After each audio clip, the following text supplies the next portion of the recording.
Friends, आपकी अपनी इन online classes में आप सभी का वेलकम है। आज हम लोग हमारे इस वीडियो के माध्यम से स्टडी करेंगे एशिया महाद्वीप की प्राकृतिक वनस्पति के बारे में।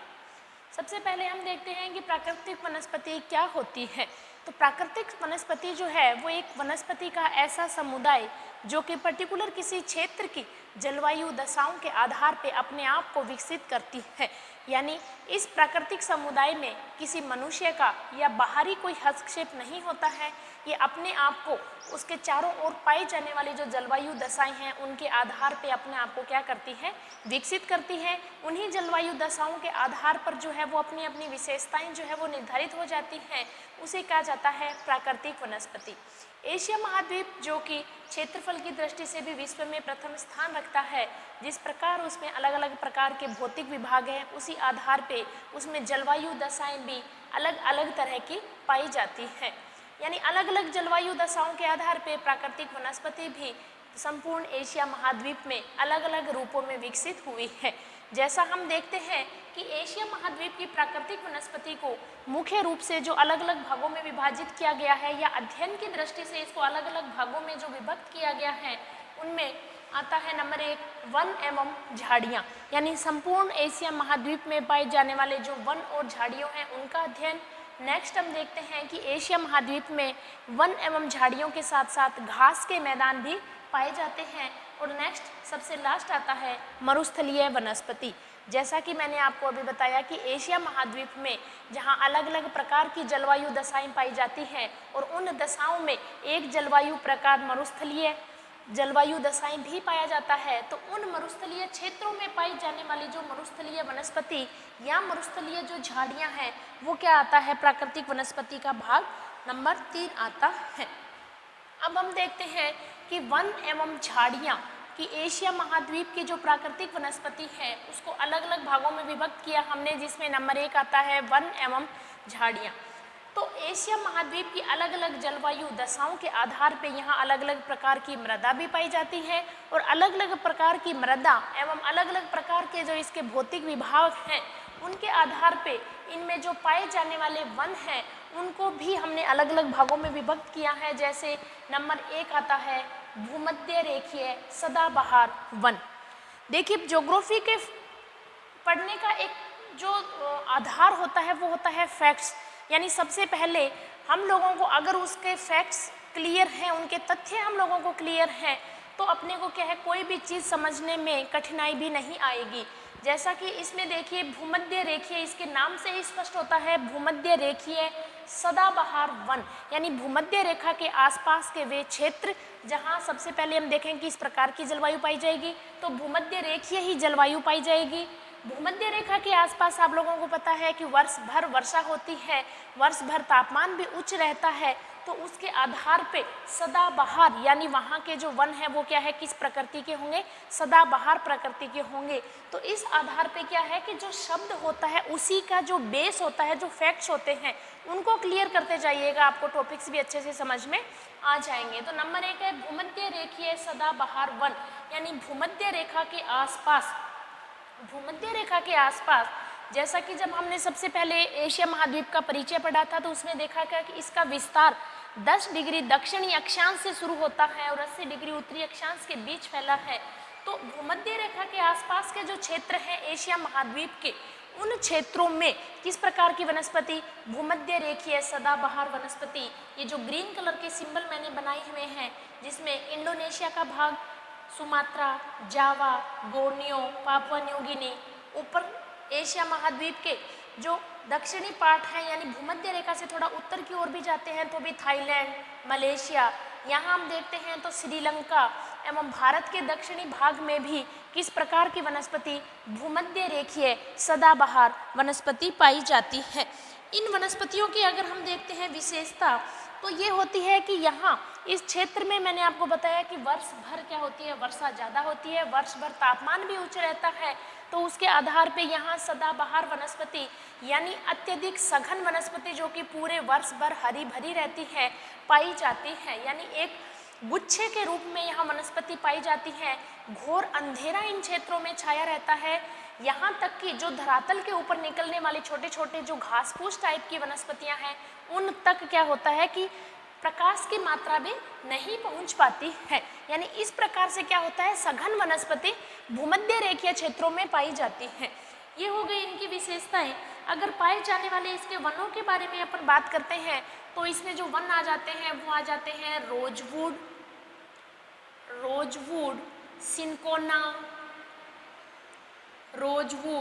सिनकोना, ताड़।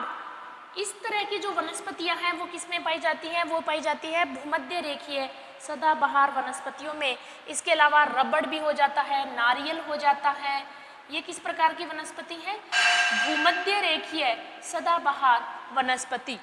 नेक्स्ट हम देखते हैं, साथ के साथ आप नक्शा भी देखते जाइए, क्योंकि कहीं ना कहीं क्या होता है कि मैप के अंदर भी पूछ लिया जाता है कि एशिया महाद्वीप में भूमध्य रेखीय वनस्पति आपको अगर फिल करने का बोला जाए तो क्या है कि नक्शे भी आप साथ साथ देखते जाइए ताकि आपको इसका क्षेत्र भी ध्यान में रहे।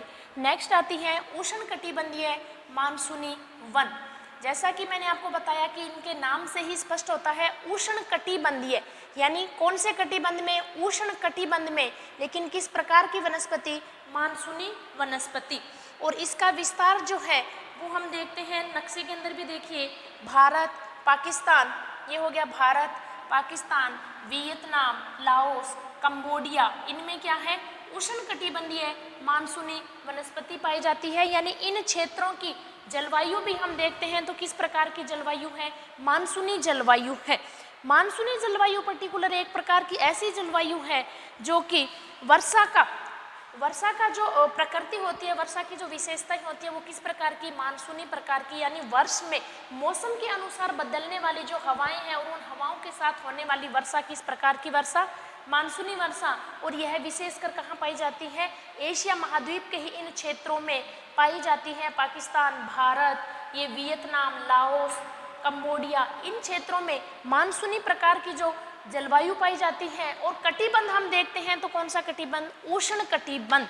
यानी मानसून भी क्या होता है, दो प्रकार के कटिबंधों में है, उष्ण कटिबंध में भी है और शीतोष्ण कटिबंध में भी इसके क्षेत्र आते हैं।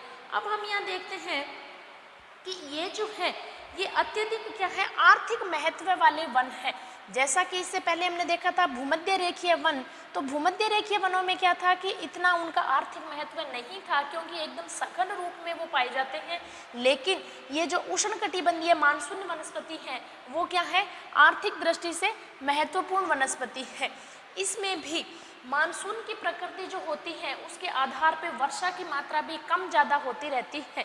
यानी ऐसे क्षेत्र भी हैं जहां 50 सेंटीमीटर से कम वर्षा होती है और ऐसे क्षेत्र भी हैं जहां 200 सेंटीमीटर तक भी वर्षा होती है। तो जैसे जैसे जितनी जितनी मात्रा वर्षा की होती है उसी आधार पे क्या होती है, वनस्पति भी पाई जाती है। जैसा कि हम देखते हैं कि 50 सेंटीमीटर से भी कम जहां मात्रा होती है वहाँ किस प्रकार की वनस्पति, तो वहाँ मरुस्थलीय वनस्पति। जहाँ 50 से 100 सेंटीमीटर वर्षा होती है वहाँ किस प्रकार की वनस्पति, तो वहाँ खेजड़ी, बबुल, केर, इस प्रकार की वनस्पति जहाँ 50 से 100 सेंटीमीटर तक वर्षा होती है।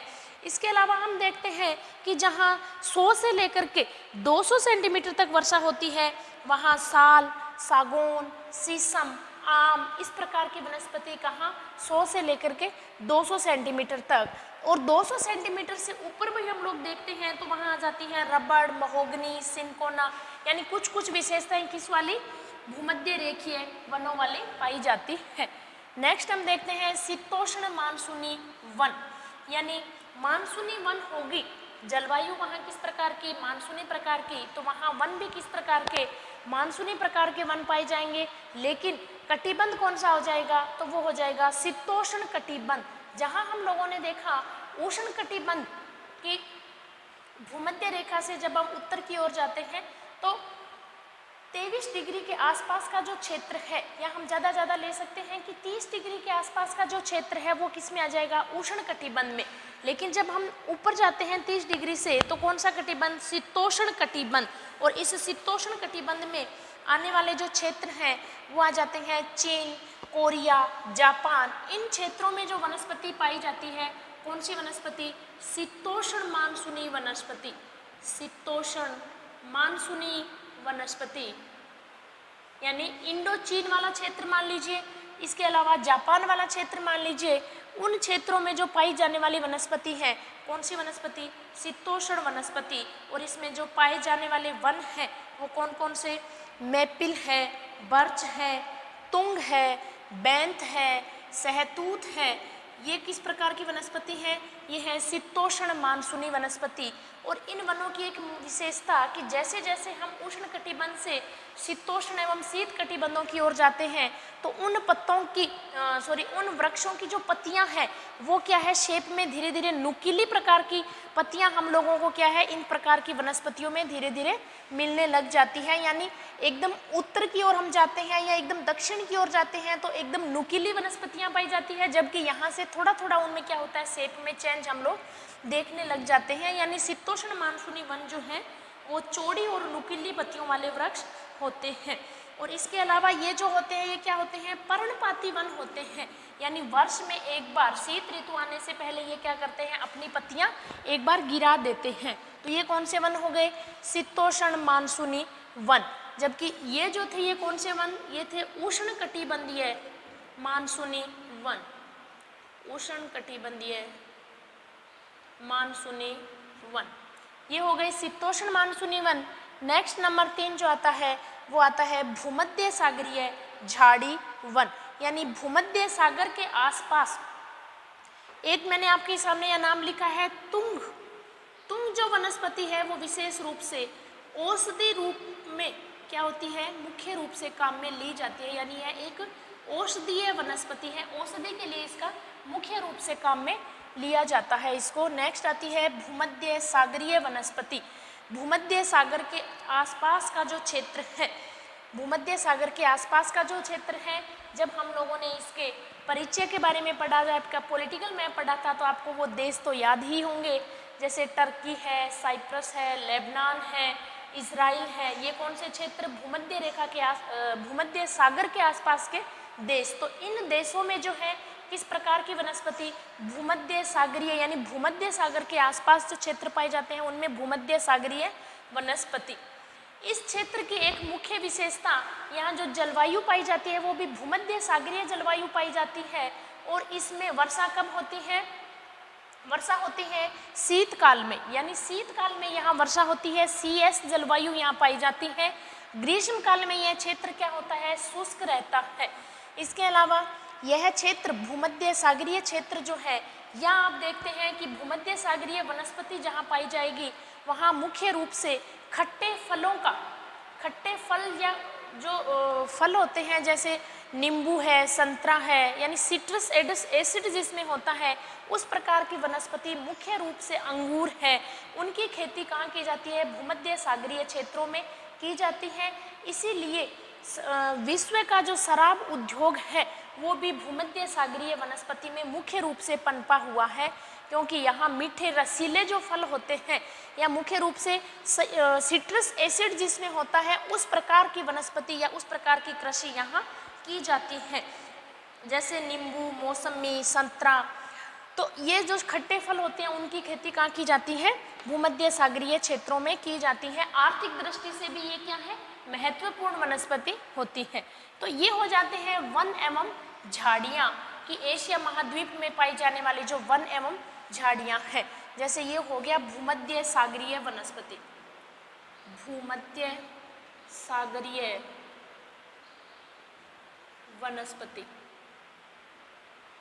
नेक्स्ट हम देखते हैं घास के मैदान, यानी एशिया महाद्वीप में जहाँ वन और झाड़ियाँ पाई जाती हैं उसी प्रकार एशिया महाद्वीप का जो मध्यवर्ती भाग है, एशिया महाद्वीप का जो मध्यवर्ती भाग है उस क्षेत्र में घास के मैदान फैले हुए हैं। और इन घास के मैदानों को जो नाम दिया जाता है वो कहलाती है स्टेपी। किस प्रकार की घास? स्टेपी घास या स्टेपी वनस्पति इसको कहा जाता है। ये जो वनस्पति या जो घास होती है ये क्या होती है? गुच्छेदार होती है, यानी गुच्छों के रूप में यह वनस्पति पाई जाती है। मौसम के अनुसार ये सूख भी जाती है, यानी ग्रीष्म काल आते आते क्या होती है? एकदम सूख जाती है। इस प्रकार की इसकी जो विशेषता है कि साल में ये एक बार सूखती भी है। तो इस आधार पे क्या होता है? स्थानांतरणशील पशुपालन भी किया जाता है, यानी इस प्रकार की जनजातियां यहाँ निवास करती हैं जो कि शीत ऋतु आने पे यहाँ अपना पशुपालन का कार्य करती हैं, जबकि जैसे जैसे ग्रीष्म ऋतु आती है और ये घास के जो मैदान हैं ये सूखने लगते हैं, तो वहाँ से वो जनजातियाँ क्या है अपने पशुओं के साथ किसी अन्य स्थान पे पलायन कर जाती हैं। तो ये कहाँ आएगी? एशिया महाद्वीप के मध्य के भाग में ये वनस्पतियाँ पाई जाती हैं। मैंने बताया कि कोमल एवं लंबी घास यहाँ पाई जाती हैं। भेड़, बकरी, ऊंट आदि लोग क्या करते हैं, ये पशुपालन इस प्रकार का यहाँ किया जाता है। इसका हम लोग अगर देखते हैं विस्तार कहाँ से कहाँ तक है, तो ये कैस्पियन सागर से लेकर के बेकाल झील तक। बेकाल झील जो कि एशिया के मध्य में स्थित है और विश्व की सबसे ज़्यादा गहरी झील अगर आती है तो कौन सी झील? बेकाल झील। और बहुत बार क्वेश्चन में पूछा भी जाता है, और खासकर यूजी लेवल के जो एग्जाम होते हैं उनके मैप के अंदर ये क्वेश्चन पूछा जाता है कि बेकाल झील आपको मानचित्र में दर्शानी है, तो ये कहाँ है? ये एशिया महाद्वीप के लगभग मध्य में स्थित है। बेकाल झील रूस देश के अंदर स्थित है। तो कैस्पियन सागर से लेकर के बेकाल झील तक इनका क्या है? विस्तार है। नेक्स्ट और लास्ट हम देखते हैं मरुस्थलीय वनस्पति। जैसा कि मैंने आपको बताया कि एशिया महाद्वीप में जहाँ वन एवं झाड़ियाँ पाई जाती हैं, वहीं इसके मध्यवर्ती भाग में घास के मैदान पाए जाते हैं। तो साथ ही साथ एशिया महाद्वीप जो कि अनेक विविधताओं से युक्त है, चाहे वो भौतिक विभाग ले लीजिए, चाहे वो जलवायु ले लीजिए, चाहे वो वनस्पति ले लीजिए, तो उनमें एक भाग ये भी आता है मरुस्थलीय वनस्पति, यानी अपने एशिया महाद्वीप का जो मरुस्थलीय भाग है, और अपने एशिया महाद्वीप में मरुस्थल भी अनेक विविधताओं से युक्त है। यानी यहाँ मरुस्थल भी क्या है? हर प्रकार बोले तो यहाँ उष्णकटिबंध में भी मरुस्थल पाए जाते हैं, यहाँ शीतोष्ण कटिबंध में भी मरुस्थल पाए जाते हैं, और यहाँ शीत कटिबंध में भी मरुस्थल पाए जाते हैं।